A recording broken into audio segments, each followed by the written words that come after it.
গিয়েছে।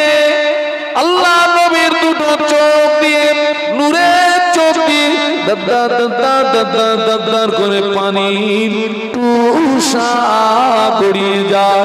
আম্মা জান বলেছিলেন, ইয়া রাসূলুল্লাহ হাবিবাল্লাহ মা ইউবকিকা, কোন দুঃখে আপনি কাঁদছেন, কোন কষ্টে আপনি কাঁদছেন? আল্লাহ নবী জবাব দিলেন, ও আমার আয়েশা, আজকের কান্নাটা আমার দুঃখের কান্না না, আজকের কান্নাটা আমার বেদনার কান্না নয়। আয়েশা, আমি রাসূলুল্লাহ আজকের এই মসজিদে নাই, আমার সাহাবীরা যেভাবে নামাজ আদায় করছে, ও আমার আয়েশা, এই নামাজকে প্রতিষ্ঠিত করতে গিয়ে মক্কার কাফেররা আমার মাথায় পচা উটের গুড়ি চাপিয়ে ওরা আমাকে মারার চেষ্টা করেছিল। এই নামাজকে প্রতিষ্ঠিত করতে গিয়ে মক্কার কাফেররা আমার গলায় দড়ির ফাঁসি পরিয়ে টানাটানি করেছিল। এই নামাজকে প্রতিষ্ঠিত করতে গিয়ে আমার দান্দান শহীদ হলো। এই নামাজকে প্রতিষ্ঠিত করতে গিয়ে তায়েফের মাটিতে আমাকে রক্ত দিতে হলো।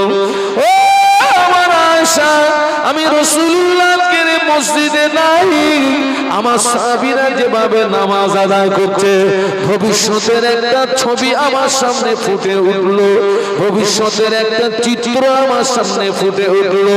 আমি রাসূলুল্লাহ একদিন পৃথিবীর জমিনে থাকবো না, আমার উম্মতেরা এইভাবে নামাজ আদায় করবে, ওই আনন্দে আমার চোখের পানি গড়িয়ে যায়। ও আমার আয়েশা, আজকের কান্নাটা আমার দুঃখের কান্না নয়, আজকের কান্নাটা আমার বেদনার কান্না নয়, আজকের কান্নাটা হলো আমার আনন্দেরই কান্না। একটু মহব্বতে বলুন না, আজকে কান্নাটা আমার আনন্দের কান্না, এটা কোনো কষ্টের কান্না না। অনেক সময় দেখবেন ছেলেটা হারিয়ে গেছে 5 বছর, ওই হারানো ছেলে যখন বাড়ি আসে বাপ মা কি করে? বলুন বলুন বলুন, ওই ছেলেকে দেখলে বাপ মার চোখ দিয়ে কি আসে? এই পানিটা কিসের পানি? আনন্দের পানি। আমার নবীর ওই দিনের চোখের পানিটা ছিল আনন্দের পানি, খুশির পানি। একটু ভাবুন, একটু ভাবুন, একটু ভাবুন। আজকে দেখুন না, আজকে সারা পৃথিবী দেখুন মুসলমানদের কি অবস্থা বলুন তো ভাই। এই আপনারা সবাই মিলে বলুন তো, আমাদেরকে বাঁচাতে পারে কে? বলুন বলুন, মারতে পারে কে? আমার বাঁচানোর মালিক আমার আল্লাহ, আমাকে মেরে দেওয়ার মালিক। আজকে তাম পৃথিবী দেখেন না মুসলমানদের কি অবস্থা। পশ্চিম বাংলার মুসলমান আমরা যার উপরে ভরসা করে, যাকে ভোট দিয়ে একটা জায়গাতে একটা গদিতে বসিয়ে দিলাম, আজকে সেও বাংলার মুসলমানদের কি হয়ে গেল? বলুন, কথা বলুন, চরম দুশমন হয়ে গেল। একটু ভাববেন, একটু ভাববেন। আমি এখানে পার্টি করতে আসিনি, আমি ব্যক্তিগত রাজনীতিকে ঘৃণা করি, তো বাস্তব কথাটা বলছি। বাড়িতে গিয়ে বালিশে মাথা দিয়ে একটু ভাববেন, আমাদের পায়ের নিচে মাটি নাই। আগামী দিনগুলো মুসলমানদের জন্য অত্যন্ত ভয়াবহ দিন আসছে, কঠিন দিন আসছে। মানুষ আপনার থেকে দূরে সরে গেল, যায় যাকে যা। রব যদি আপনার থেকে দূরে সরে যায়, আপনাকে বাঁচাবে কে? কে বাঁচাবে? এসআইআর এর নাম আছে কিনা? 24 ঘন্টা ছুটলি জাহান্নাম থেকে বাঁচবি কি করে? ওই কাগজ ঠিক করেছিস? কিসের থেকে? কিসের থেকে? জাহান্নাম থেকে বাঁচবি কি করে? ওই কাগজটা ঠিক কর। জান্নাতে যাবে কি করে? ওই কাগজটা ঠিক কর। দুনিয়া হচ্ছে ক্ষণস্থায়ী, আখিরাত কি? কথা বলেন না কেন আপনারা? কিছুক্ষণের জন্য আমি ধরে নিলাম, পথের নাম হলো না, নাম উঠলো না, আমি এই দেশের নাগরিক না, আমার জায়গা হবে কোথায়? ডিটেনশন ক্যাম্পে। শেষ বেশ ওখানে আমার কি হবে? মরণ হবে। গড়পড়তায় মানুষ হায়াত পাচ্ছে কত? ঠিক আছে ধরেন 60, তো 60 বছরের জীবন নাই আমার ওই ডিটেনশন ক্যাম্পে, শেষ হয়ে গেল। কিন্তু ন্যায়ের উপরে, সত্যের উপরে যদি থেকে আমি ডিটেনশন ক্যাম্প পর্যন্ত গিয়ে ওখানে যদি আমার মৌত হয়, জি আখিরাতটা কি 60 বছরের? বাবা আখিরাত কি 60 বছরের না 70 বছরের? চাচা ও ছেলেরা, তুই আখিরাতের কাগজটা ঠিক করেছিস তো? আখিরাতের কাগজ ঠিক করেছিস?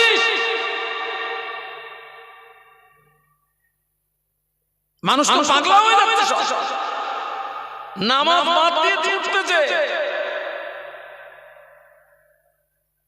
আজীব তামাশা।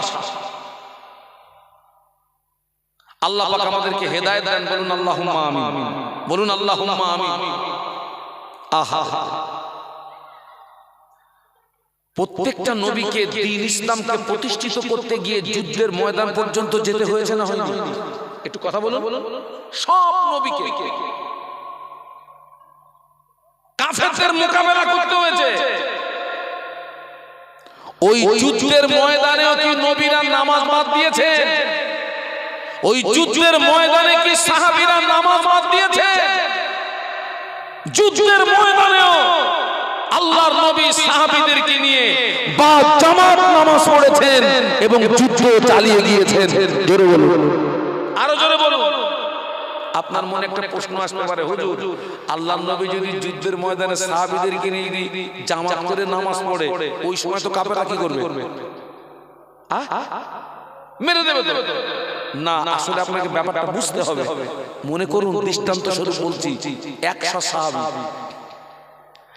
100 সাহাবীকে আল্লাহ রাসূল দুটো ভাগ করেছেন। 50 জনকে পাঠিয়ে দিয়েছেন আপনার কাফেরদের মোকাবেলায়, আর 50 জনকে নিয়ে নামাজে দাঁড়িয়েছেন। বোঝানোর জন্য বলছি, মনে করুন জোহরের 4 রাকাত কি নামাজ, আল্লাহ নবী 50 জনকে নিয়ে নামাজে দাঁড়িয়ে গেলেন। 50 জনকে কাফেরদের মোকাবেলায় পাঠিয়ে দিলেন। এই 50 জন সাহাবী 2 রাকাত নামাজ, জোহরের 4 রাকাত নামাজের ভিতরে 2 রাকাত নামাজ এই সাহাবীরা নবীর পিছনে পড়েছেন। 2 রাকাত নামাজ পড়ে এই সাহাবীরা ময়দানে চলে গিয়েছেন। ভাইদের কাছ থেকে তলোয়ারটা নিয়েছেন। ওনারা ময়দানে দাঁড়িয়ে গেলেন। যারা ময়দানে ছিলেন ওনারা নবীর পিছনে এসে নামাজে দাঁড়িয়ে গিয়েছে। আবার এনারা 2 রাকাত নামাজ পড়ে ময়দানে চলে গিয়েছে, তলোয়ারটা নিয়েছেন। ওনারা ফিরে এসেছেন, আবার নবীর পিছনে নামাজে দাঁড়িয়ে গিয়েছেন।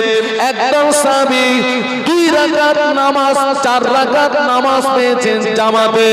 আর একজন সাহাবী 2 রাকাত নামাজ পেয়েছেন জামাতে, পরে 2 রাকাত নামাজ একা একা আদায় করেছেন।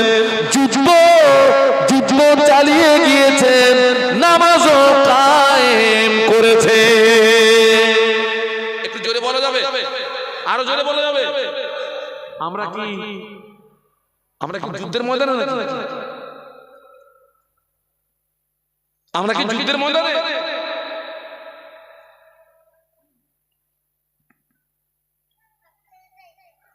হ্যাঁ, জ্ঞান আছে, মনে নেই? কি নেই? আমল নেই। ধ্বংস, কেউ বাঁচাতে পারবে না। পৃথিবীর কোন শক্তি ওকে বাঁচাতে পারবে না। একবার শ্রী বাংলা মাশাআল্লাহ, মাশাআল্লাহ, মাশাআল্লাহ। ছেলেরা একটু জোরে জোরে পড়ো বাবা। ওয়ালা আলে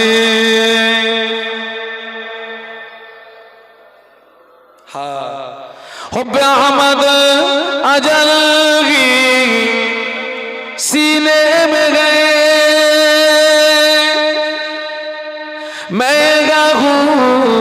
मेरा दिल मदीने में गए फूल तो फूल कांटों में क्या खुशबू गए लुत्फ़ जन्नत से बढ़कर मदीने में गए अल्लाहुम्मा पढ़ो बाबा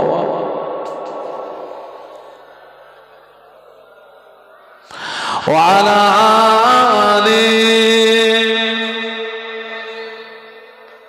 माशाअल्लाह একটু কলেমা জিকির লা ইলাহা ইল্লাল্লাহ জবান খুলে লা ইলাহা ইল্লাল্লাহ লা ইলাহা ইল্লাল্লাহ মুহাম্মাদুর রাসূলুল্লাহ আল্লাহুম্মা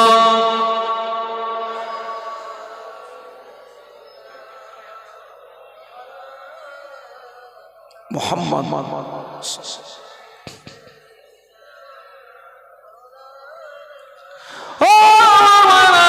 যুদ্ধের ময়দানে নবী বড় দুর্বল আল্লাহর নবী বড় দুর্বল আল্লাহর নবী বড় যায়ীফ আল্লাহর নবী বড় কমজোর আল্লাহ নবী আলীকে ডাকলেন ও বাবা আলী আমি একটু বিশ্রামে যাব আলী কাররামাল্লাহু ওয়াজহাহু বললেন ইয়া রাসূলুল্লাহ হুজুর আপনি আমার কোলে মাথা দিয়ে একটু বিশ্রাম করুন সুবহানাল্লাহ বলো আমার কোলে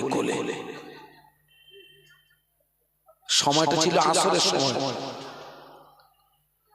কোন সময় আল্লাহ রাসূল সাল্লাল্লাহু আলাইহি ওয়াসাল্লাম আসরের নামাজ আদায় করে নিয়েছেন কোন কারণবশত আলী কাররামাল্লাহু ওয়াজহাহু আসরের নামাজ পড়া হয়নি মুসাফির হালাতে আপনার সুবিধা অসুবিধার ব্যাপার থাকে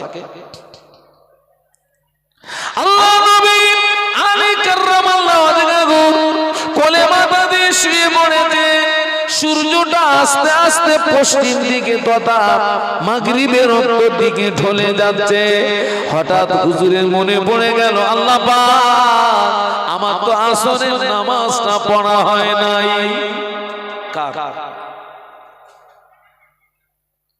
আল্লাহ আমার জন্য নামাজ পড়া হয়নি এখন হুজুরকে নামাজ পড়তে গেলে নবীকে কি করতে হবে ডাকতে হবে আচ্ছা ঘুমন্ত নবীকে ডাকা যাবে না অধিকার নাই আপনার আল্লাহ রাসূল এখন ঘুমিয়ে গেছেন ঘুমন্ত নবীকে ডাকা আলী কাররামাল্লাহু চিন্তা করলেন আল্লাহ পাক বিশ্ব নবীকে যদি না ডাকি আমার আসরের নামাজটা কাজা হয়ে যাবে হ্যাঁ নবীকে না ডাকলে কি হবে এক ওয়াক্ত নামাজ যদি কেউ ইচ্ছাকৃত ছেড়ে দেয় সবাই মিলে কথা বলুন আরো জোরে বলুন এক ওয়াক্ত নামাজ যদি কেউ ইচ্ছাকৃত ছেড়ে দেয় ওই লোকটা যদি বিনা তওবায় মারা যায় আল্লাহ পাক ওই ব্যক্তিকে 2,88,00,000 বছর জাহান্নামের আগুনে ফেলে পোড়াবে কতদিন 2 কোটি খোকা এক ওয়াক্তের ঠেলায় যদি এই হয় একজনের 30 বছর কাজা খোকা কত কাজা মামুন বাড়ি কতদিন থাকতে হবে কিছু বলা যাবে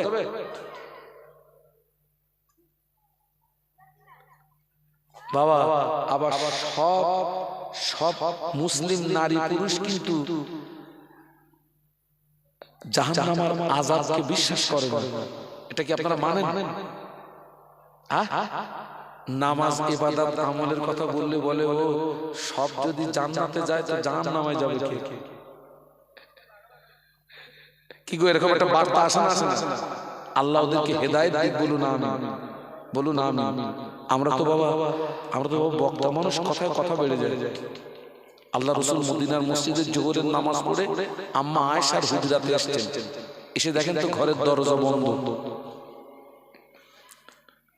আপনি বাইরে থেকে ঘরে এসেছেন, আমাদের 1 নম্বর করণীয় কি? আমরা দেই দরজা খোল, এটা হচ্ছে আমাদের চরিত্র। আল্লাহ নবী ঘরের দরজায় দাঁড়িয়ে একবার সালাম দিলেন, ভিতর থেকে সালামের জবাব আসে না। আল্লাহ নবী দ্বিতীয়বার সালাম দিলেন, ভিতর থেকে সালামের জবাব আসে না। আল্লাহ নবী তৃতীয়বার সালাম দিলেন, ভিতর থেকে সালামের জবাব আসে না। আল্লাহ নবী মনে করলেন এটা বিপদের আশঙ্কা, কেন আয়েশা আমার সালামের জবাব দিল না। আল্লাহ নবী এবারে ঘরে প্রবেশ করলেন। নবী আমার ঘরের ভিতরে গিয়ে দেখেন আম্মা জান আয়েশা সিদ্দিকা রাদিয়াল্লাহু তাআলা আনহা ঘরের একটা কোণে নামাজের পাটিতে সিজদায় পড়ে কচি বাচ্চার মতো রোনাজারি করে। আল্লাহ নবী চুপটি মেরে দাঁড়িয়ে রইলেন। আল্লাহ নবী কোনো আওয়াজ দেন না, আল্লাহ নবী কোনো কথা বলেন না। কিছু সময় পরে আম্মা জান সিজদা থেকে মাথা তুললেন।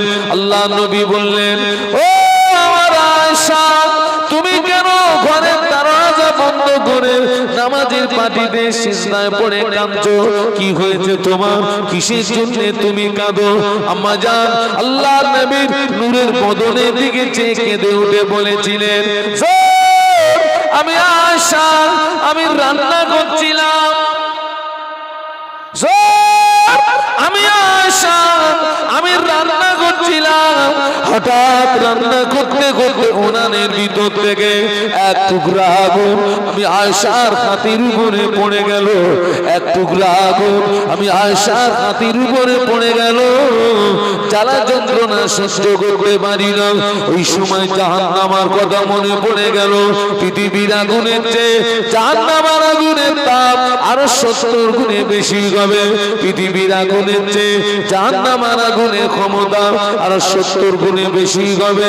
আমি আয়েশা চিন্তায় পড়ে গেলাম, আল্লাহ কোন কারণবশত আমি আয়েশাকে যদি জাহান্নামী বানিয়ে দেয়, আমি আয়েশা জাহান্নামের আগুন সহ্য করতে পারবো না। এই কথা মনে করে আমি আয়েশা রান্না বান্না বন্ধ করে ঘরের দরজা বন্ধ করে নামাজের পাটিতে সিজদায় পড়ে আল্লাহ পাকের জাহান্নামের ভয়ে কাঁদছি। একটু জোরে বলেন না।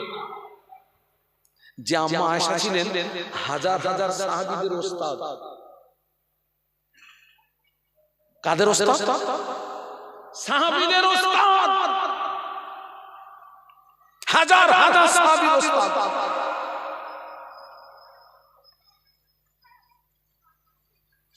আল্লাহ নবী জবাব দিয়েছিলেন, বিবি আয়েশা সিদ্দিকা রাদিয়াল্লাহু তাআলা আনহা, দুনিয়াটা কান্নার জায়গা, দুনিয়াটা হাসির জায়গা নয়।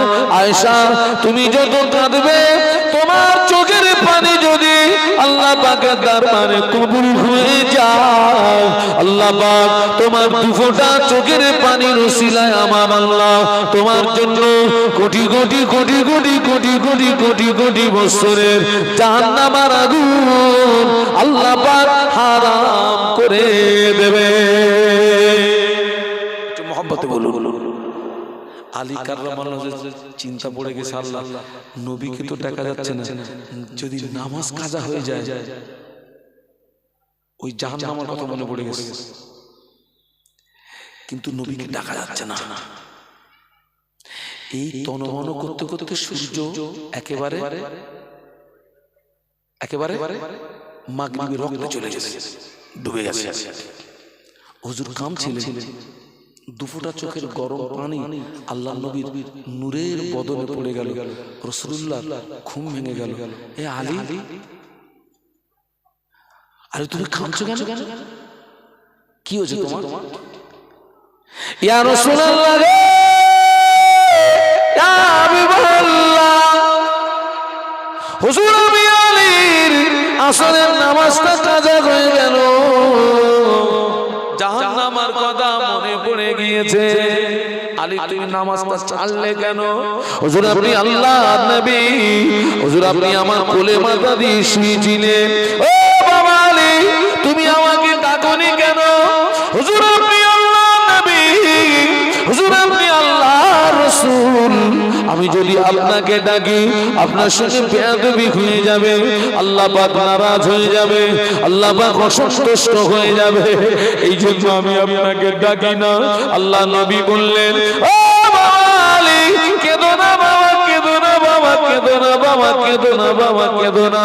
আমাকে ইজ্জত করতে গিয়ে আসরের নামাজ তোমার ছুটে গিয়েছে, আমি আল্লাহর নবী, আমি তোমাকে আসরের নামাজ কাজা করতে দেব না। একটু জোরে বলতে পারলেন না? আল্লাহ নবী আসমানের দিকে চেয়ে বললেন, আসমানের সূর্য, আমি যদি সত্যি আল্লাহর নবী হয়ে থাকি, আসমানের সূর্য, আমি যদি সত্যি আল্লাহর পয়গম্বর হয়ে থাকি, আমার আলী আমাকে ইজ্জত করতে গিয়ে আসরের নামাজটা ছুটে গেল।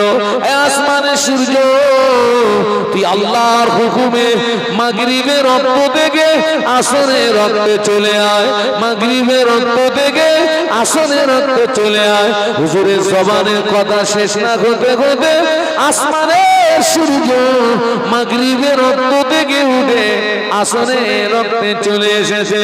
আল্লাহ নবী বললেন, ও বাবা আলী দেরি করো না বাবা, তড়িঘড়ি তড়িঘড়ি তড়িঘড়ি আসরের নামাজ আদায় করে না। একটু মোহাম্মতে বলেন না যে আলী হুজুর কাঁদছেন, এই আমার দিকে তাকান, আমার দিকে তাকান। সেই আলী কাররামাল্লাহু ওয়াজহাহু সম্পর্কে নবী কি বলেছেন জানেন? আল্লাহ নবী বলেছেন, তাম পৃথিবীর সব মানুষ যদি জান্নাতে চলে যায়, আমার আলী যদি জান্নাতে না যায়, জান্নাতের আশা কামনা বাসনা পূর্ণ হবে না। আল্লাহ যেদিন থেকে জান্নাত তৈরি করেছেন ওই দিন থেকে জান্নাত আলীর ইন্তজারে আছে, আলী কখন আমার ভিতরে প্রবেশ করবে। একটু জোরে বলুন। হ্যাঁ গা, আলী হুজুরের কোলে কে ঘুমাচ্ছিলেন? তাই হুজুরের আসরের নামাজ কি হয়ে গেছে? কাজা। আমাদের কোলে ঘুমাচ্ছে কেন?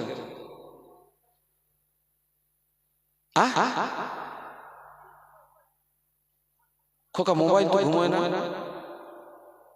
কে ঘুমাচ্ছে আমাদের কোলে? কে ঘুমাচ্ছে?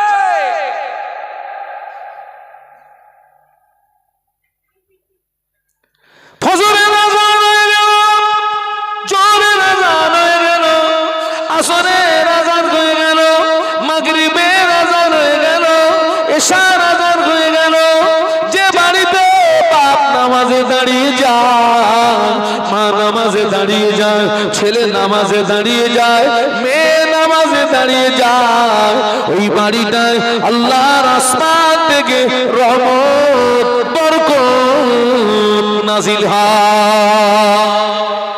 একটু মহব্বতে বলেন না, একটু আওয়াজ দিয়ে বলেন না। এখন আমাদের অধিকাংশ ঘর থেকে কিন্তু বরকত উঠে গেছে বাবা, মানে না মানে এত আয় করতেছি, মালে বরকত নেই, শুধু নেই নেই নেই, পুরো বরকত উঠে গেছে। বাস্তব কথা বলছি, বরকত উঠে গেছে।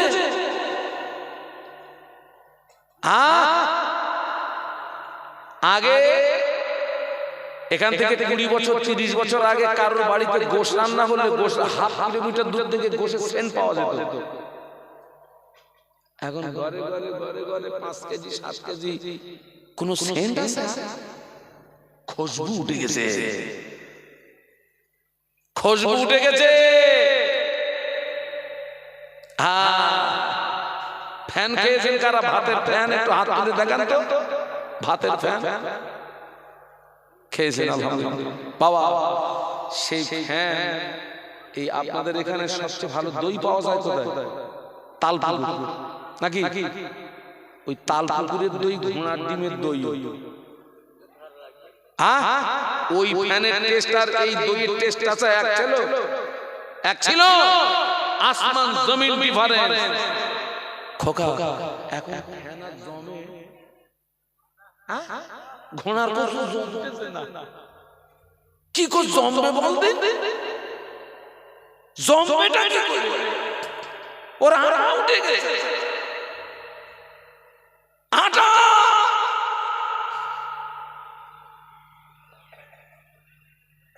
আল্লাহ হেদায়েত দিন। বলুন আমিন, বলুন আমিন। আমাকে সবাই ভুল বুঝবেন না, বাস্তব কথাগুলো বলছি। আমি কম বেশি 27 বছর হজ করছি। আমি যখন এই বক্তৃতা জগতে প্রথম এসেছি, সবচেয়ে বেশি অসহসিয়ত হতো আপনাদের এই সমস্ত এলাকায়, খিদিরপুর, দুর্গাপুর, কোটপুর আর সব কি আছে। আমি তো এদিকে জনমের আশা আসতাম, জনমের আশা আসতাম। এখন সব অসহসিয়ত হয়ে গেছে, সব দূরে দূরে। বাবা শরীর হয়ে গেছে দুর্বল।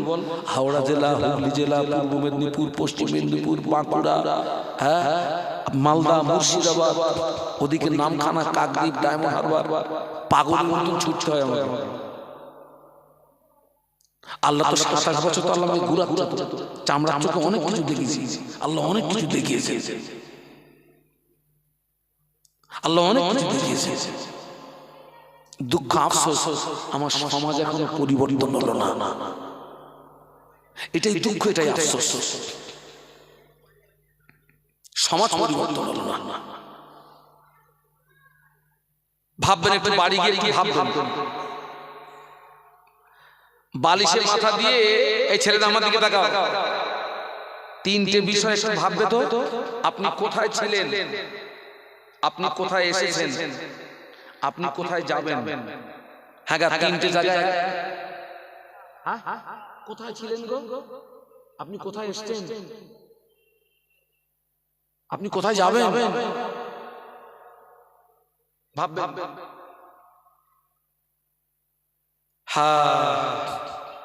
পাগলা ভালো হয়ে যাবে। আল্লাহ হেদায়েত দিক। তাহলে আমি কিসের ব্যাখ্যা দিচ্ছিলাম? সব আলেম ধ্বংস হয়ে যাবে, নাজাত পাবে কারা? মনে নেই? আমলকারীরা নাজাত পাবে, আমলকারী। আল্লাহ যেন আমাদের আমল করার তৌফিক দেন। বলুন আমিন, বলুন আমিন, বলুন আমিন। যে জ্ঞানটা আপনার আছে, সেই জ্ঞান অনুযায়ী যেন আমল হয়। আল্লাহ রাসূল আর এগিয়ে গিয়ে বলছেন, আমলকারীরা নাজাত পাবে না। কি আশ্চর্য কথা! আল্লাহ রে, তো নাজাতটা পাবে কে? কথা শুনছেন নাকি? আমলকারীরা নাজাত পাবে না। আল্লাহ নবী বললেন, ওয়ালা আমিলুনা কুল্লুহুম খালিকুনা ইল্লাল মুখলিসুন। একটু বলুন আল্লাহু আকবার। আল্লাহ নবী বললেন, সমস্ত আমলকারী ধ্বংস হয়ে যাবে, আমলকারী বরবাদ হয়ে যাবে, আমলকারী নাস্তেনাবুদ হয়ে যাবে। কেবলমাত্র যারা ইখলাসের সঙ্গে, খুলুসিয়াতের সঙ্গে, লিল্লাহ, আল্লাহকে রাজি করানোর জন্য, আল্লাহকে খুশি করানোর জন্য যারা আমল করবে, ওই আমলকারীরাই নাজাত পেয়ে যাবে। আপনি নামাজ পড়েছেন, আমল করেছেন, আপনার উদ্দেশ্য হলো লোকে আপনাকে নামাজি বলবে, তাই ওই নামাজিটা ধ্বংস হয়ে যাবে। আপনি হজ করেছেন, আমল করেছেন, উদ্দেশ্য হলো লোকে আপনাকে হাজি বলবে, তাই ওই হাজিটা ধ্বংস হয়ে যাবে। আপনি দান করেছেন, আমল করেছেন, উদ্দেশ্য হলো লোকে আপনাকে বড় দাতা বলবে, তাই ওই দানিটা ধ্বংস হয়ে যাবে। কথা বুঝতে পারছেন নাকি? আমল করার পরেও ধ্বংস হবে কেন বলেন তো? না বলতে পারো, বলো। হ্যাঁ খোকা, তুমি তো আমার জাতের জাত, তাই না? আমি হুজুর, তুমি তো হুজুর। উত্তরগুলো ভাইদের কাছ থেকে চাচ্ছিলাম, উনি তো আমার জাতের জাত। আমি হুজুর, উনি হুজুর। নিয়ত খারাপ, লোক দেখানো নামাজি, লোক দেখানো হাজি, আপনার লোক দেখানো দানি আছে না? আছে না?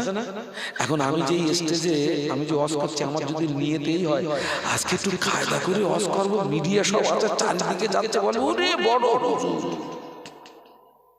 পুরো শেষ বালির বাঁধ। কমিটির ছেলেরা যদি মনে করে আজকে আমরা মাহফিল দিচ্ছি, সব হুজুররা আসবে, সামনে সব আসবে, এলাকার লোক বলবে উনি তোরা যা মাহফিল দিচ্ছিস কামাই ধরেছিস, ঘোড়ার কসু বাবা।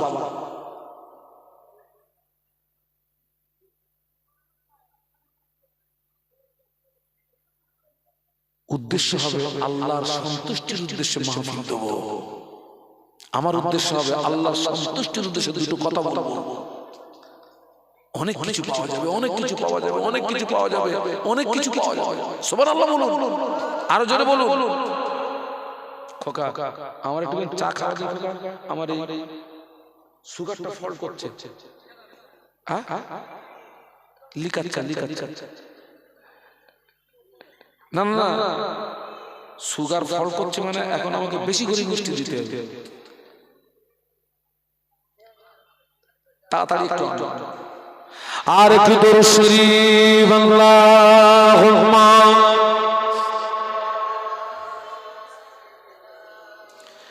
মাওলানা মুহাম্মদ ওয়া আলা আলি সাইয়্যিদিনা। पैगंबरों का रोजा दिखा दे खुदाया, दरे मुद्दत से मिला दे खुदाया, शराबे मोहब्बत पिला दे खुदाया। पैगंबरों का रोजा दिखा दे खुदाया, अल्लाहुम्मा पढ़ो बाबा।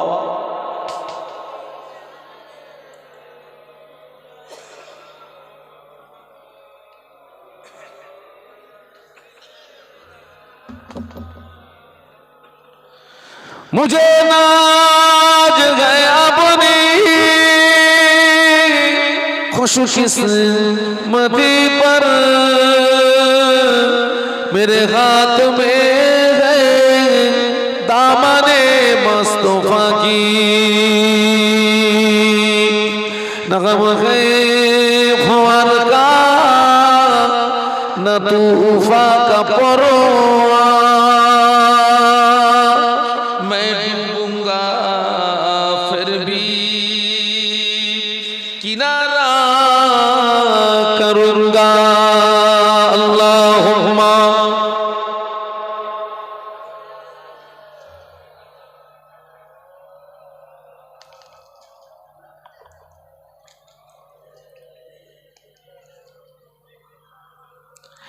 একটু কলেমার জিকির লা ইলাহা ইল্লাল্লাহ কিছু বলবেন?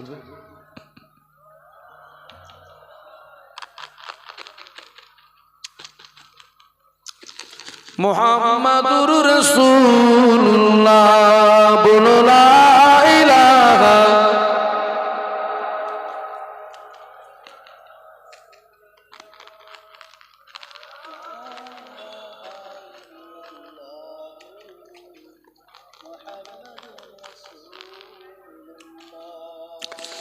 हस्बी रब्बी जल्लल्लाह माफी कल्बी गैरुल्लाह, नूर मोहम्मद सल्लल्लाह बोलो ला इलाहा इल्लल्लाह, ला इलाहा इल्लल्लाह।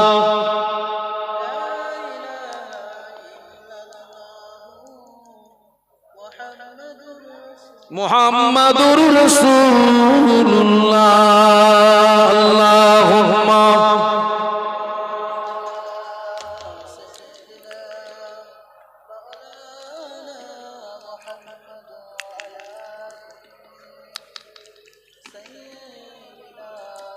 আমার দিকে তাকান।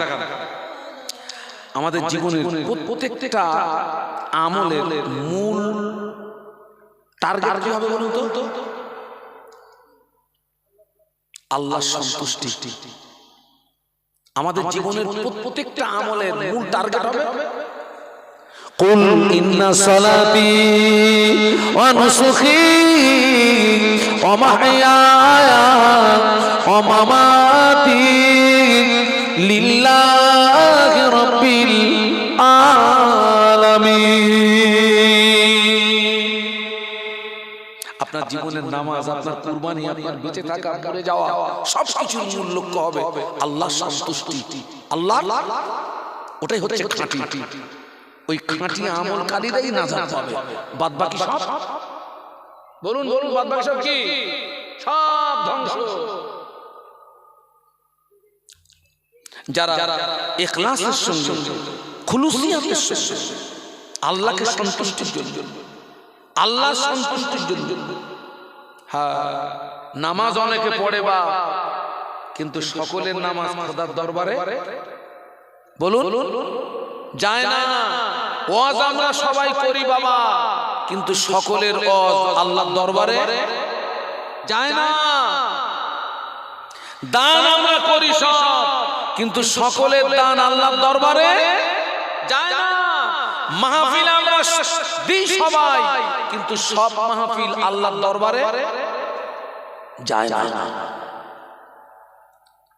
যায় না। আমি কিন্তু স্টেজে চা খাই না, কিন্তু আমার কিছু করার নেই। দরুদ শরীফ আল্লাহুম্মা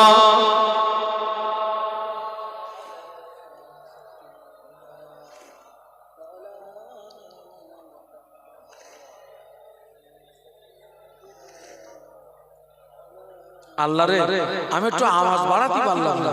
এতগুলো মানুষ যেন আমার মনে হচ্ছে হসপিটালের বেড, যেন মনে হচ্ছে রমজান মাস শেষ হয়েছে। একটু কলেমা জিকির লা ইলাহা ইল্লাল্লাহ। ছেলেরা জোরে জোরে পড়ো, লা ইলাহা ইল্লাল্লাহ।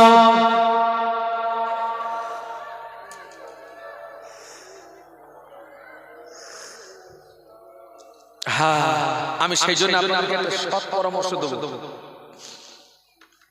সেই জন্য আমি আপনাদেরকে একটা সৎ পরামর্শ দেব। আমল কম হোক, বলুন তো কি হোক? খাঁটি হোক। এই খোকা আমার দিকে তাকা, এই খোকারা আমার দিকে তাকা। আমল কম হোক, খাঁটি হোক, সলিড হোক, সলিড। হ্যাঁ, কম খাও। কি খাও? বলতেছে ভালো খাসির গোশত খাবা, হালাল খাও, কম খাও, হালাল খাও, আমল কম হোক, খাঁটি হোক। খাঁটি আমলের অনেক নাম। খাঁটি আমলের ওসিলা দিয়ে দোয়া চাইলে আল্লাহ ওই খাঁটি আমলের ওসিলায় বান্দার বড় বড় বিপদ মুসিবত থেকে আল্লাহ বান্দাকে বাঁচিয়ে দেয়। একটু জোরে বলুন। খাঁটি আমলের ওসিলা দিয়ে দোয়া চাইলে আল্লাহ জীবনের গুনাহ মাফ করে দেয়। খাঁটি আমল। ছোট্ট করে একটা কথা বলি, আমার দিকে তাকান। আপনাদের এলাকায় আমি একটা বাসি কথা বলছি, বাসি কথা। শবে বরাতের রাতে মসজিদে ভিড় হয়, কিরাম হয়। ওরে সর্বনাশ, এত ভিড় হয়েছে ওদের, কিন্তু সারা বছর পাওয়া যায় না। বলো ওই দিন এসে বলতে হুজুর নিয়ত বলে দেন আজ লাগবে। এই লাগবে মানে না, হুজুর নিয়ত বলে দেন। কোন নিয়তে নামাজ পড়বো? আচ্ছা, ওই যে ওই রাতের নামাজগুলো কি নামাজ? ফরজ, ওয়াজিব না সুন্নাত নাকি নফল? তো ইমাম সাহেব নিয়ত বলে দিয়েছেন, নিয়ত বলে দিয়ে দেখে পিছনে দুমদাম আওয়াজ হচ্ছে। হ্যাঁ, পুরো পিছনে দুমদাম, মানে পুরো টান টানতেছে, পুরো টান। সারা বছরের কাজা তুলে বাড়ি যাবে। ওই নামাজের 4 আনা পয়সা দাম নাই। আল্লাহ রাসূল বলেছেন সাল্লু কামা রাআইতুমুনি সাল্লি, নামাজ পড়ো ওইভাবে যেভাবে আমাকে পড়তে দেখো। সুবহানাল্লাহ বলো। নামাজ পড়তে হবে ধৈর্যের সঙ্গে। কিসের সঙ্গে? ধৈর্যের সঙ্গে। অত নফল পড়তে হবে না, পুরন টান টেনো না, 2 রাকাত নামাজ পড়ো, নফল নামাজ। এই 2 রাকাত নফল তোমার জন্য নাজাতের ওসিলা হয়ে যাবে। তবে ওই নফলের মূল্য আল্লাহর দরবারে আছে যার ফরজ ইবাদত ঠিক আছে, ওয়াজিব ইবাদত ঠিক আছে, সুন্নত ইবাদত ঠিক আছে, তার নফল ইবাদতের দাম আছে।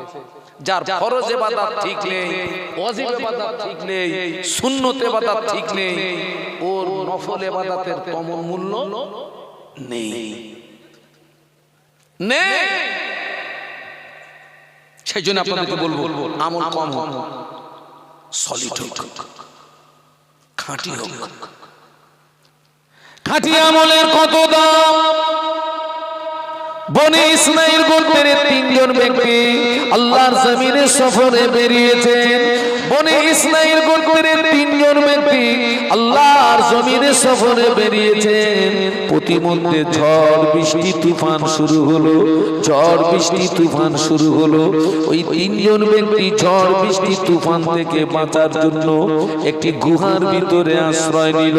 কিন্তু দেখতে পাওয়া যায় বিশাল একটা পাথর গড়াতে গড়াতে গড়াতে গড়াতে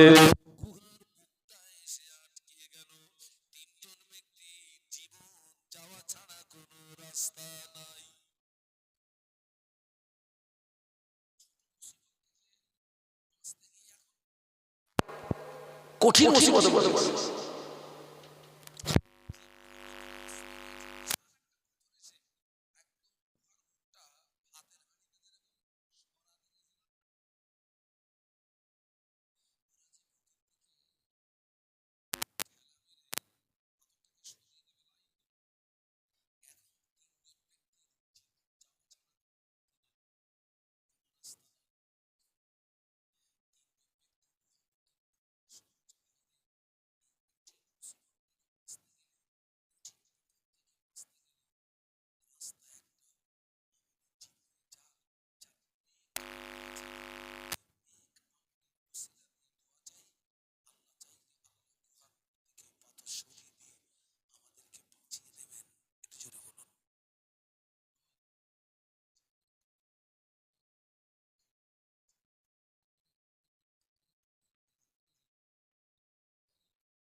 নেক আমলের কথা মনে পড়ে গেছে ভাই। কি আমল? 3 জনের ভিতরে একজন ব্যক্তি দোয়া চাইছেন, ও মুরাবির আল্লাহ পাক, ও মুরাবির আল্লাহ পাক, আমি আমার চাচাতো বোনের সঙ্গে জেনা করার জন্য, আমার চাচাতো বোনের সঙ্গে ব্যভিচার করার জন্য আমার চাচাতো বোনের উরর পর্যন্ত উঠে গিয়েছিলাম, আমার চাচাতো বোনের জানু পর্যন্ত উঠে গিয়েছিলাম। আমার চাচাতো বোন ওই রকম সময় আমার দিকে চেয়ে বলেছিল, আল্লাহকে ভয় করো, আল্লাহকে ভয় করো, আল্লাহকে ভয় করো। ও রব্বুল আলামিন আল্লাহ পাক আমার বোনের কথাটা আমার হৃদয়ে এমন ভাবে রেখাপাত করেছিল। আমি অন্যায় থেকে পিছিয়ে এসেছিলাম, আমি জেনা থেকে পিছিয়ে এসেছিলাম। ও রব্বুল আলামিন আল্লাহ পাক ওই আমলটা যদি তোমাকে রাজি করানোর জন্য করে থাকি, ওই আমলটা যদি তোমাকে খুশি করানোর জন্য করে থাকি, আজ বিপদে পড়েছি, মুসিবতে পড়েছি, গুহার মুখ থেকে পাথরটা সরিয়ে দাও। মোনাজাত করা শেষ, গুহার মুখ থেকে কিছুটা পাথর সরে গিয়েছে। একটু সুবহানাল্লাহ। আচ্ছা ভাই, ওই যে ও যেখান থেকে সরে এসছে, পিছিয়ে এসছে, ওই জায়গা থেকে সরে আসা, পিছিয়ে আসাটা সহজ না কঠিন? ওর চাচাতো বোনের সঙ্গে জেনা করার জন্য ওর চাচাতো বোনের জানু পর্যন্ত উঠে গেছে, উরুত পর্যন্ত উঠে গেছে। ওর বোন ওকে কি বলল? আল্লাহকে ভয় কর। এই ছেলেরা আমার দিকে তাকাও। পুলিশ প্রশাসন দিয়ে কারো চরিত্র সংশোধন করা যায় না যতক্ষণ পর্যন্ত তার ভিতরে আল্লাহর ভয় না আসে। এই তুই করছিস কি? আল্লাহকে ভয় কর, আল্লাহকে ভয় কর। আজকে বিশ্বাস করুন, অধিকাংশ মাহফিলে জেনা হয়। এই আপনারা মানেন না? মানেন? অধিকাংশ মাহফিলে জেনা হয়। এই খোকা শুনে ফায়ার করার নাম জেনা না। চোখের জেনা আছে, কানের জেনা আছে, হাতের জেনা আছে, পাঁচ জেনা আছে। হ্যাঁ, ওই যে ওয়াজ মাহফিল হলে যেখানে বাজার বসে ওখানে তো ভিড় হয় কেন বলদিন খোকা? শ্রোতাদের নিয়ত খারাপ কি? একদল শ্রোতা আছে, তাদের টার্গেট থাকে অমুক জায়গাতে 4টে হুজুর আসছে, অমুক হুজুরের রস শুনবো, পালাবো। ঠিক না বেটা? আছে।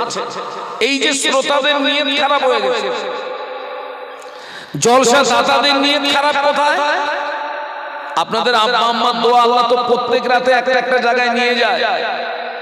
এই কিছুদিন আগে একটা মাহফিলে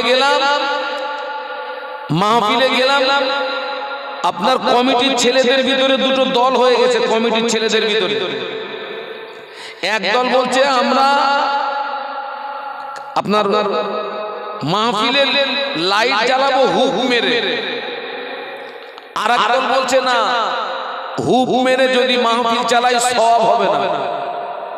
ঠিক বলছে না ভুল বলছে?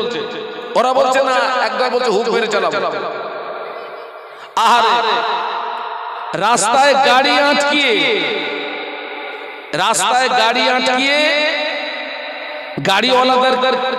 গাড়িওয়ালাদের কাছ থেকে জবরদস্তি করে তাদের কাছ থেকে টাকা নিচ্ছে মাহফিলের জন্য।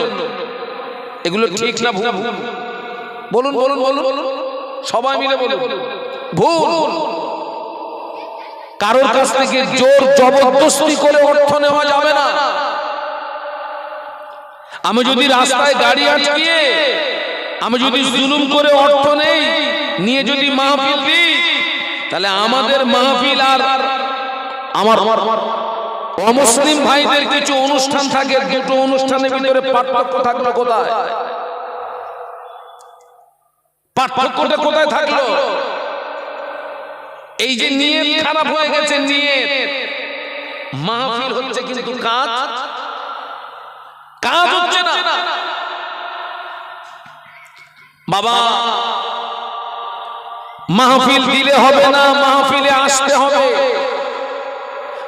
হবে না, মাহফিলে বসতে হবে, বসলে হবে না, ওয়াজ নসিহত শুনতে হবে, ওয়াজ নসিহত শুনলে হবে না, ওটাকে আমলে আনতে হবে।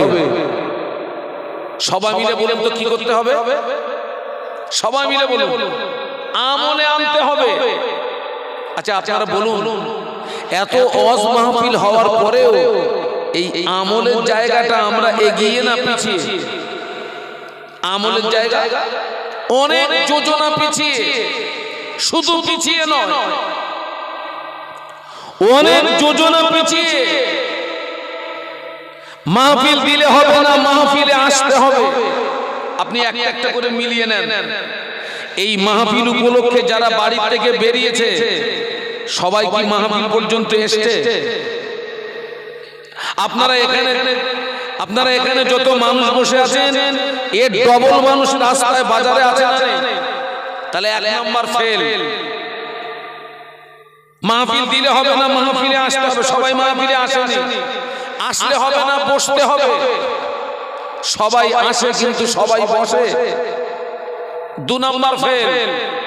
বসলে হবে না, ওয়াজ নসিহত শুনতে হবে। এই যারা মাহফিলে বসে সবাই ওয়াজ শোনে, কথা বলুন, হুজুর ওয়াজ করছে ও বাদাম খেয়েই যাচ্ছে, হুজুর ওয়াজ করছে ও বাদাম খেয়েই যাচ্ছে। তিন নাম্বার ফেল। আর শুনলে হবে না, আমল করতে হবে। বাবা, যারা ওয়াজ শোনে সবাই আমল করে না। এই আমলের জায়গায় আমাদের কাজ হবে। আমলের বাংলা মানে হচ্ছে বাস্তব জীবনের রূপ দেওয়া। আমলের বাংলা মানে কি? বাস্তব জীবনের রূপ দেওয়া। যতদিন পর্যন্ত আপনি ওয়াজ নসিহত শুনে আমলে না আনতে পারবেন, বিশ্বাস করুন ততদিন ওই ওয়াজ নসিহত আপনার জীবনের কোনো উপকারে আসবে বাবা, কোনো উপকারে আসবে না। আমি শাহনুর আলম নই। আপনারা যদি কাবা শরীফের ইমামকে দাওয়াত করেন, কাবা শরীফের ইমামের ওয়াজ শুনলেন, আমল করলেন না, আপনার জীবনে কোনো উপকার আসবে? আমি শাহনুর আলম নই, কাবার ইমাম নয়। আপনাদের মসজিদের ইমাম যিনি জুমার দিনে 10 মিনিট 20 মিনিট আধা ঘন্টার একটা বক্তব্য রাখে না, কেউ যদি ওই ইমামের বক্তব্য মেনে নিয়ে আমলে আনতে পারে, তার জীবন পরিবর্তন হওয়ার জন্য যথেষ্ট। একটু বলুন সুবহানাল্লাহ। তো আজকের এই মাহফিলে আমরা যারা এসেছি, আগে আপনি আপনার নিয়তটাকে ঠিক করে নেন। আপনি কোন নিয়তে বসছেন এখানে?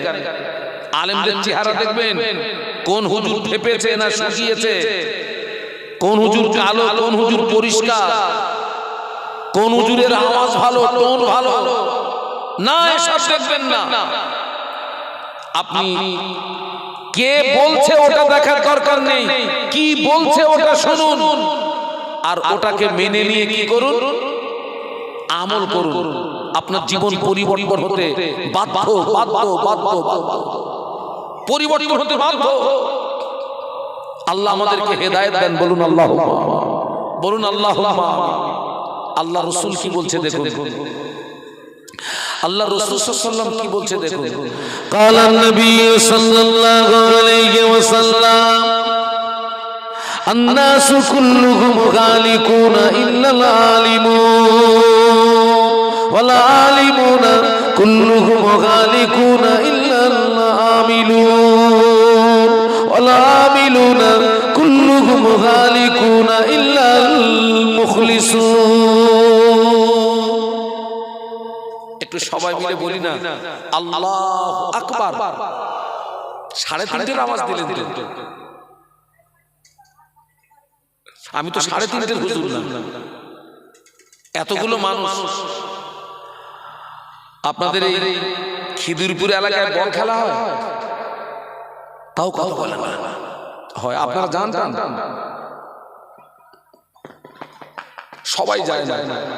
এক পার্টি যখন আর এক পার্টির গোল দেয়, কাউকে কি বলে দিতে হয় জোরে বলুন গোল?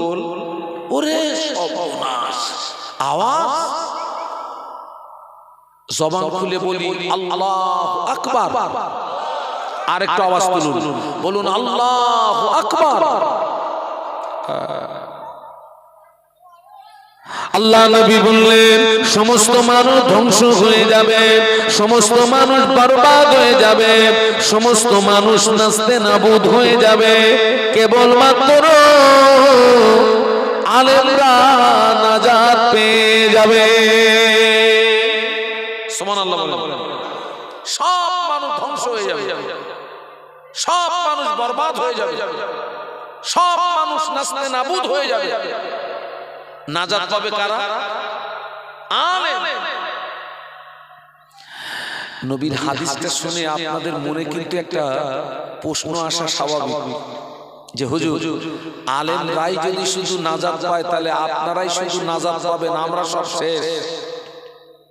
কিভাবে এরকম একটা প্রশ্ন আসে না? তাহলে আপনারাই শুধু নাজাত পাবেন, আমরা সব শেষ। ঘাবড়ানোর কোনো কারণ নেই। ছেলেরা আমার দিকে তাকাও, ঘাবড়ানোর কোনো কারণ নেই। আজকের এই খিদিরপুরের মাহফিল আমাদের বাঁচার ডাক দিয়েছে। আপনারাও বাঁচতে এসেছেন, আমিও বাঁচতে এসেছি, আপনাদেরকে বাঁচানো হবে। বলুন ইনশাআল্লাহ, বলুন ইনশাআল্লাহ। আপনাদেরকে বাঁচানো হবে, আপনাদেরকে বাঁচানো হবে। এই মাহফিল আমাদেরকে বাঁচার ডাক দিয়েছে। আপনিও বাঁচতে এসেছেন, আমিও বাঁচতে এসেছি, আপনাদেরকে বাঁচানো হবে। এ দেখে আরবের একজন টপ র্যাঙ্কের কবি, যার নাম হযরত হাসান বিন সাবিত রাদিয়াল্লাহু আনহু, যিনি একজন টপ র্যাঙ্কের কবি ছিলেন। সারা বিশ্বে যিনি কবি হিসাবে খ্যাতি সম্পন্ন লাভ করেছিলেন, খ্যাতি লাভ করেছিলেন। তো হাসান বিন সাবিত রাদিয়াল্লাহু আনহু জীবনের শুরুতে ইসলামের বিরুদ্ধে, নবীর বিরুদ্ধে প্রচুর কবিতা লিখেছিলেন। কার বিরুদ্ধে? ইসলামের বিরুদ্ধে, নবীর বিরুদ্ধে প্রচুর কবিতা লিখেছিলেন। তিনি যখন ইসলাম গ্রহণ করলেন, অটোমেটিক তলোয়ারটা ঘুরে গেল। এবারে নবীর পক্ষে, ইসলামের পক্ষে আর কাফেরদের বিরুদ্ধে কবিতা লিখতে শুরু করলেন। একটু সুবহানাল্লাহ বলেন না, একটু মুহাম্মদে বলেন। ওই যে আল্লাহর নবীর মাথা কাটতে গেছিলেন কে? হযরত ওমর রাদিয়াল্লাহু আনহু। উনি তখন হালাতে ঈমানদার না হালাতে কাফের? উনি হালাতে কাফের। নবীর মাথা কাটতে যে তলোয়ারটা নিয়ে গেছিলেন, নবীর কদমে লুটিয়ে পড়ে ইসলাম গ্রহণ করার পরে সেই তলোয়ারটা কাদের দিকে ঘুরেছিল? একটু সুবহানাল্লাহ বলবেন না। তো হাসান বিন সাবিত রাদিয়াল্লাহু আনহু জীবনের শুরুতে নবীর বিরুদ্ধে, ইসলামের বিরুদ্ধে প্রচুর কবিতা লিখেছিলেন। তিনি যখন ইসলাম গ্রহণ করলেন, এবারে তলোয়ারটা ঘুরে গেল। নবীর পক্ষে, ইসলামের পক্ষে আর কাফেরদের বিরুদ্ধে যখন কবিতা লিখছিলেন, ওনার কবিতার তলোয়ারে কাফেরদেরকে মেরে তুরোধনা করছিলেন, কাফেরদেরকে মেরে লোপাট করে দিচ্ছিলেন। এ দেখুন বাবা, আসলি তলোয়ারটা ডেঞ্জার না কবিতার তলোয়ার ডেঞ্জার? বলুন, কথা বলুন। কবিতার তলোয়ার ডেঞ্জার। আসলি তলোয়ার দিয়ে 10 জন 20 জনকে মারতে পারবেন, তার বেশি মারতে পারবেন না। আপনি নিজেই দুর্বল হয়ে যাবেন, আপনি নিজেই ক্লান্ত হয়ে যাবেন। আর কবিতার তলোয়ার এত মারাত্মক, কবিতার তলোয়ারে একটা জাতকে মেরে দেওয়া যেতে পারে, কবিতার তলোয়ারে একটা কওমকে মেরে দেওয়া যেতে পারে। হাসান বিন সাবিত রাদিয়াল্লাহু আনহু উনি যখন কাফেরদের বিরুদ্ধে, উনি যখন আপনার তলোয়ার চালাচ্ছিলেন, কবিতার তলোয়ার কাফেরদেরকে মেরে তুলোধনা করে দিচ্ছিলেন, কম তুলে গোত্র তুলে তলোয়ার চালাচ্ছিলেন। আল্লাহ নবী হাসানকে ডেকে বললেন, হাসান তুমি যেভাবে তলোয়ার চালাচ্ছ, তোমার তলোয়ার তো আমারও গায়ে লাগবে। তুমি কম তুলে কথা বলছো, গোত্র তুলে কথা বলছো, তোমার তলোয়ার তো আমারও গায়ে লাগবে। হাসান বিন সাবিত বলছে, হুজুর আপনি ঘাবড়াবেন না, এই দেখুন আমি আপনাকে বাঁচাচ্ছি। একটু সুবহানাল্লাহ বলুন, একটু মুহাম্মদ বলুন, আমি আপনাকে বাঁচাচ্ছি। হাসান বিন সাবিত রাদিয়াল্লাহু আনহু বলেছিলেন, ইয়া রাসূলুল্লাহ, হাবিবাল্লাহ, আটার খামিনের ভিতরে একটি চুল যদি পড়ে যায়, ওই চুলটাকে যদি টেনে বার করে নেওয়া হয়, ওই চুলের গায়ে যেমন আটা লাগতে পারে না, ওই চুলের গায়ে যেমন আটা লাগা অসম্ভব। আমি কম তুলে তলোয়ার চালাচ্ছি ঠিকই, আমি গোত্র তুলে তলোয়ার চালাচ্ছি ঠিকই, ইয়া রাসূলুল্লাহ, হাবিবাল্লাহ, আমি আপনাকে ওই রকমই চুলের মতো টেনে বার করে নেব। আমার তলোয়ারের আঁচ আপনার গায়ে লাগবে না। একটু মহব্বতে বলা যাবে না? আল্লাহ নবী বললেন, সমস্ত মানুষ ধ্বংস হয়ে যাবে, সমস্ত মানুষ নাস্তে নাবুদ হয়ে যাবে, আলেমরা নাজাত পেয়ে যাবে। এই আলেমের বাংলা মানে হচ্ছে জ্ঞানী। সবাই মিলে বলুন, আলেমের বাংলা মানে জ্ঞানী বা জাননেওয়ালা। আচ্ছা বাবা, 5 ওয়াক্ত নামাজ পড়তে হবে, রমজান শরীফে রোজা রাখতে হবে, টাকা থাকলে হজ করতে হবে, টাকা থাকলে যাকাত দিতে হবে, পরের মাল আত্মসাৎ করা যাবে না, সুদ গ্রহণ করা যাবে না, মদ পান করা যাবে না, জেনা ব্যভিচারী করা যাবে না, পরের মাল আত্মসাৎ করা যাবে না, পরের মাল আত্মসাৎ করা যাবে না, পরের কাছ থেকে জুলুম করে অত্যাচার করে অর্থ নেওয়া যাবে না। এই জাতীয় জ্ঞানগুলো আপনারা যারা আমার সামনে বসে আছেন, আপনাদের প্রত্যেকের আছে না নেই? আছে না? তাহলে আপনাদের যদি থেকে থাকে, আপনারাও কি? আপনারা সব বড় বড় জ্ঞানী, আপনারা সব বড় বড় জাননেওয়ালা, আপনারাও আলেম, আর রাসূল বলেছেন সব মানুষ ধ্বংস হয়ে যাবে, আলেম নাজাত পেয়ে যাবে। নবীর হাদিস অনুযায়ী আপনারাও আলেম, আপনারাও নাজাত পেয়ে গেলেন। একটু সুবহানাল্লাহ বলুন। হ্যাঁ, সেই জন্য মাহফিল দিতে হয়, মাহফিলে আসতে হয়, মাহফিলে বসতে হয়, ওয়াজ নসিহত শুনতে হয়। আপনারা সব বড় বড় আলেম, আপনারা সব বড় বড় জ্ঞানী, কিন্তু আল্লাহর নবী এক ধাপ এগিয়ে গিয়ে বলছেন আলেম নাজাত পাবে না। একটু আগে কি বলেছেন? আলেম নাজাত পাবে। আল্লাহ নবী বললেন আল্লাহ আলিমুনা ওয়ালা আলিমুনা কুল্লুকুম গালিকুনা ইল্লাল আমিলুন। আল্লাহ নবী বললেন সমস্ত আলেম ধ্বংস হয়ে যাবে, সমস্ত আলেম বরবাদ হয়ে যাবে, সমস্ত আলেম নাস্তেনাবুদ হয়ে যাবে, কেবলমাত্র আমলকারীরাই নাজাত পেয়ে যাবে। সুবহানাল্লাহ বলেন। জানার নাম আলেম না, মানার নাম কি? আলেম। আমরা অধিকাংশ নারী পুরুষ জেনে ভূত, জ্ঞান আছে কিন্তু আমল নেই, জ্ঞান আছে কিন্তু কি নেই? আমল নেই। তুমি যত বড় জ্ঞানী হও, তুমি ধ্বংস ধ্বংস ধ্বংস, তুমি বরবাদ বরবাদ বরবাদ, কেউ তোমাকে বাঁচাতে পারবে না। জ্ঞান আছে, আমল নেই। এত মাহফিল হচ্ছে, সবাই মিলে বলুন তো 5 ওয়াক্ত নামাজ কার হুকুম? আল্লাহর হুকুম। সব নারী আর যত নারী আর যত পুরুষ আছে, এই জ্ঞানটা সব নারী আর সব পুরুষের আছে না? আছে। কিন্তু সব নারী আর সব পুরুষের ভিতরে এই জ্ঞানের উপরে আমল আছে? বলুন বলুন বলুন। আজকে যে মাহফিল হচ্ছে, এই যে আপনারা এখানে বসে ওয়াজ শুনছেন, এটা হচ্ছে নফল ইবাদত। কি ইবাদত? নফল। আর মাগরিবের নামাজে ঈশার নামাজটা কি ছিল? ফরজ ছিল। মাগরিবের নামাজ, ঈশার নামাজ ফরজ ছিল। এমন শ্রোতা আছে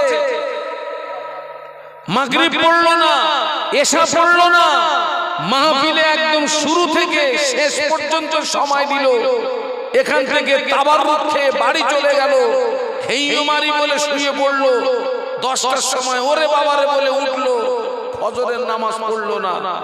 ও যে সারা রাত জেগে ওয়াজ শুনলো, লাভ হলো না লস হলো?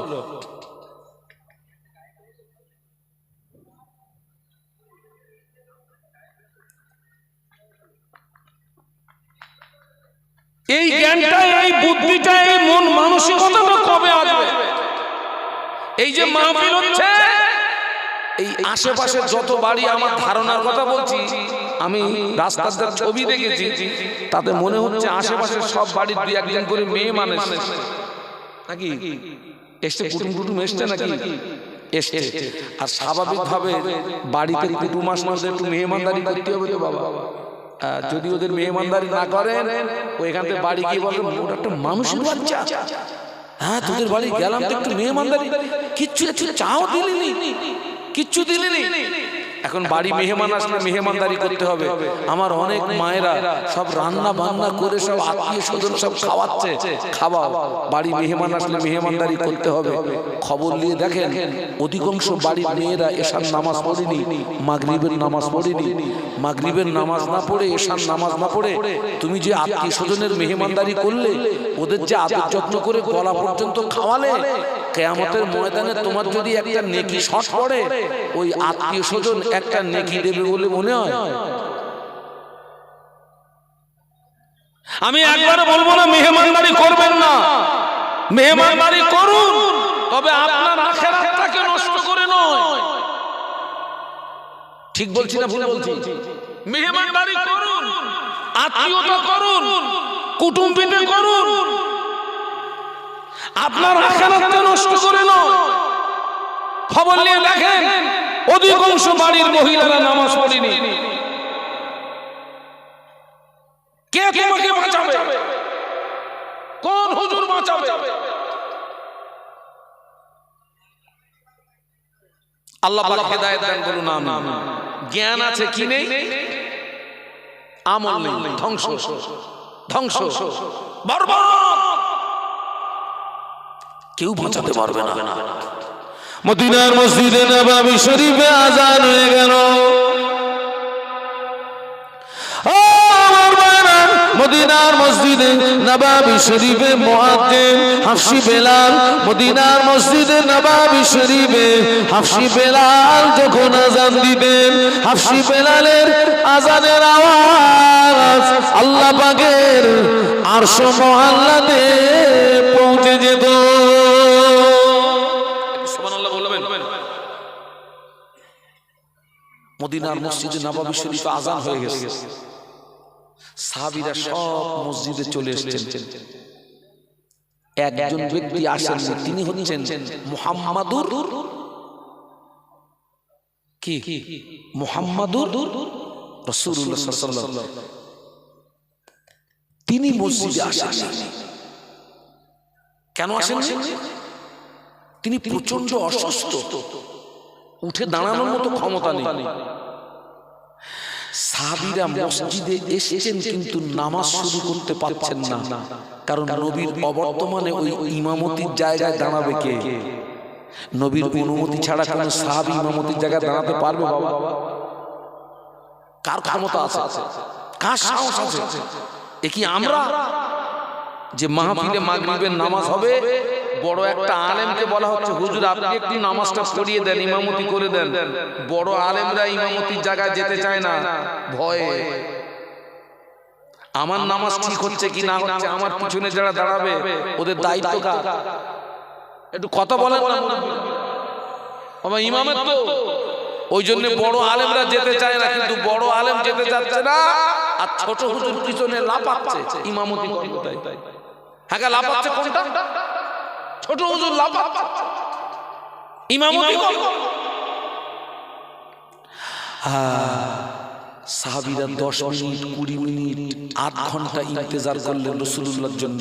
আল্লাহর নবী আসলেন না, আর সাহাবীরা এসেছেন কিন্তু নামাজ শুরু করতে পারলেন না। হাফসি বেলাল রাদিয়াল্লাহু আনহু আল্লাহ নবীর হুজরা শরীফের ভিতরে চলে গেলেন। আল্লাহ নবীর হুজরা শরীফের ভিতরে চলে গিয়ে আল্লাহ নবীকে সালাম দিয়ে বলেছিলেন, ইয়া রাসূলুল্লাহ, হাবিবাল্লাহ, মানুষেরা নামাজের জন্য ইন্তজার করছে, মানুষেরা নামাজের জন্য অপেক্ষা করছে। আল্লাহ নবী জবাব দিয়েছিলেন, ও বাবা বেলাল, চলে যাও, মুর আবা বকরিন ফালিয়ুসাল্লি বিন নাস, আমার আবু বকরকে গিয়ে বলো, আমার আবু বকর যেন মানুষের নামাজটাকে পড়িয়ে দেয়। বাবা আমি যেতে পারবো না, বাবা আমি খুব অসুস্থ, বাবা বেলাল আমি যেতে পারবো না। কাকে গিয়ে বলো? সবাই মিলে বলো, আবু বকর সিদ্দিক রাদিয়াল্লাহু আনহু গিয়ে বলো না, নামাজটা পড়িয়ে দিতে বলো না।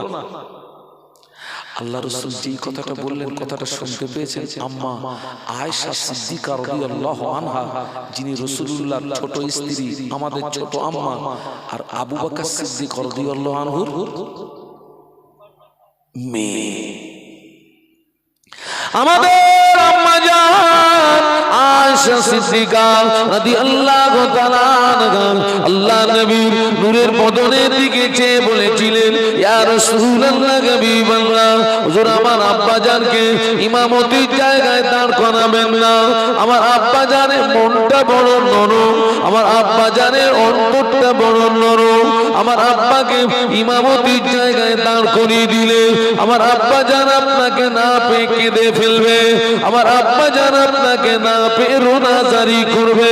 হুজুর এই দায়িত্বটা আপনার অন্য কোন সাহসী সাহাবীকে বলুন। আল্লাহ নবী আবার বললেন, ও বাবা বেলাল, চলে যাও, আমার আবু বকরকে গিয়ে বলো, আমার আবু বকর যেন মানুষের নামাজটাকে পড়িয়ে দেয়। আল্লাহ নবীর অনুমতিতে আবু বকর সিদ্দিক রাদিয়াল্লাহু আনহুর ইমামতিতে মদিনার মসজিদে নববী শরীফে নামাজ শুরু হয়ে গেল। মদিনার মসজিদে নববী শরীফে আবু বকর সিদ্দিক রাদিয়াল্লাহু আনহুর ইমামতিতে যখন নামাজ শুরু হয়ে গেল, আল্লাহ নবী ঘরের ভিতরে থাকতে পারেন না। আল্লাহ নবী অস্থির হয়ে পড়েছেন, আল্লাহ নবী ব্যাকুল হয়ে পড়েছেন। আল্লাহ নবী দুইজন সাহাবীকে ডাকলেন, ও বাবা আলী, ও বাবা আব্বাস রাদিয়াল্লাহু তাআলা আনহুমা, আমার হুজরাতে আসো। দুইজন সাহাবী আল্লাহ নবীর হুজরা শরীফের ভিতরে গেলেন। আল্লাহ নবী দুই সাহাবীর কাঁধের উপরে ভর করে আল্লাহ নবী মসজিদে আসছিলেন। আল্লাহ নবী দুই সাহাবীর কাঁধের উপরে ভর করে আল্লাহ নবী মসজিদে আসছিলেন। আল্লাহ নবী এত দুর্বল, সাহাবীদের কাঁধের উপরে ভর করার পরেও আল্লাহ নবীর কাঁধা মোবারক দুটি জমিনে ঘেঁষে নিয়ে যাচ্ছিল। আল্লাহ নবীর কাঁধা মোবারক দুটি জমিনে নিগড়িয়ে যাচ্ছিল। ওই অবস্থায় রাসূলুল্লাহ মসজিদে আসলেন। ও আমার ভাইরা, সাহাবীরা নামাজের ভিতর থেকে আল্লাহ নবীকে দেখতে পেয়ে কোন সাহাবী সুবহানাল্লাহ পড়লেন, কোন সাহাবী আলহামদুলিল্লাহ পড়লেন, কোন সাহাবী আল্লাহু আকবার পড়লেন। বাবাজি আবু বকর সিদ্দিক রাদিয়াল্লাহু আনহু ইমামতির জায়গা থেকে বুঝতে পেরেছেন আল্লাহ নবী মসজিদে চলে এসেছেন। ও আমার ভাইরা, সাহাবীরা নবীকে আগিয়ে দিলেন। আবু বকর সিদ্দিক রাদিয়াল্লাহু আনহু ইমামতির জায়গা থেকে পিছিয়ে আসলেন। ও আমার ভাইরা, আল্লাহ নবী অসুস্থ শরীরে শুধু নামাজ পড়েন না, আল্লাহ নবী মদিনার মসজিদে নববী শরীফে সাহাবীদেরকে নিয়ে বসে বসে বসে বসে নামাজের ইমামতি করেছিলেন। একটু জোরে বলা যাবে আর একটু আওয়াজ দিয়ে বলা যাবে? আজকে আমরা কি করছি বলুন তো? আমরা কি করছি? আমাকে যেন ভুল বুঝবেন না। আমি আপনাদের দুশমন না, বরং আমি আপনাদের বন্ধু। আমরা কি করছি? 10 বছর শুনেছে, 15 বছর শুনেছে, 10 বছর শোনার পরে 15 বছর শোনার পরেও সারা বছরে দুদিনের বেশি নামাজ পড়ে না। আছে না নেই?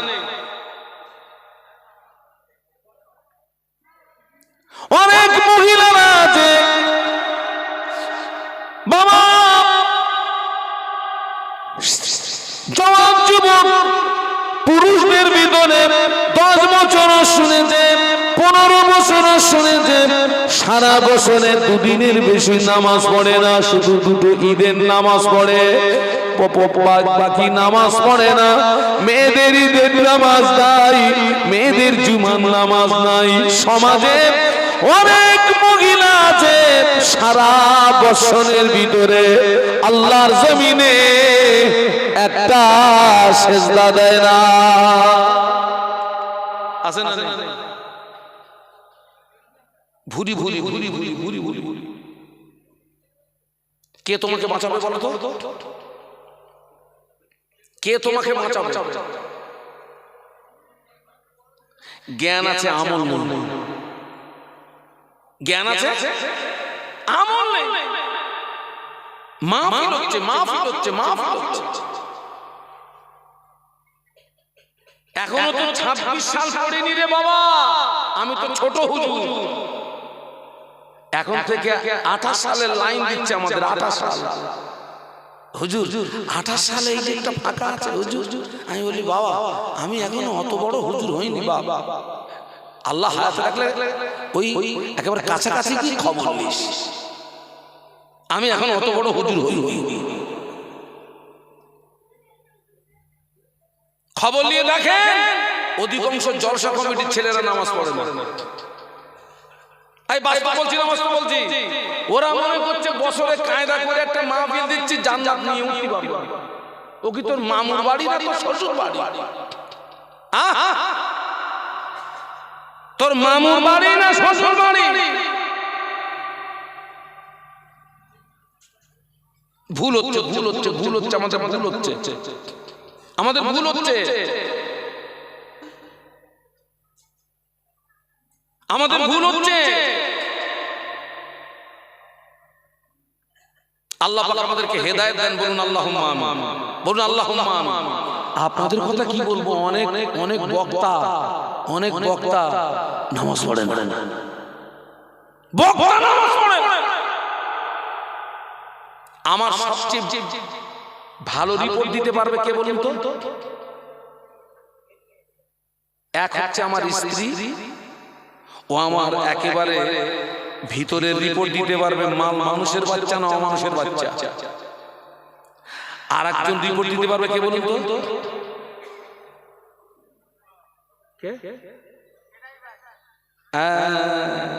ঠিক বলেছে, ড্রাইভার। আমাদের, আমি আমার কথা বলি, আমার স্ত্রীর সঙ্গে যতটা টাইম পাস না হয় তার 3 গুণ বেশি টাইম পাস হয় আমার ড্রাইভারের সঙ্গে। ও কিন্তু আমার চেনে, বলে মাল কি আছে। ড্রাইভার বলছে হুজুর, আমাদের হুজুর মাগরিব পড়িনি, এশা পড়িনি, ওয়াজ করতেছে। আমি তো, তুই একটা কাজ করতে পারিস? হুজুর যখন ওয়াজ করে এক জলসা থেকে আরেক জলসা যাবে, ওই গাড়ি নিয়ে পুরো গাছে গাছে মেরি ভালো, ওরে মেরি ভালো, ইচ্ছা করে অ্যাক্সিডেন্ট করবে, তোর দিকটা যেন না লাগে, ওর দিকটা মেরে ফেলে দে।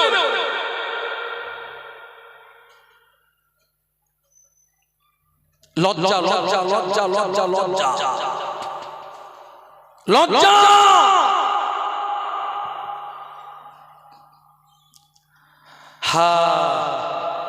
আজকে তো রাসূলুল্লাহ অসুস্থ শরীরে বসে বসে সাহাবীদেরকে নিয়ে নামাজের ইমামতি করলেন।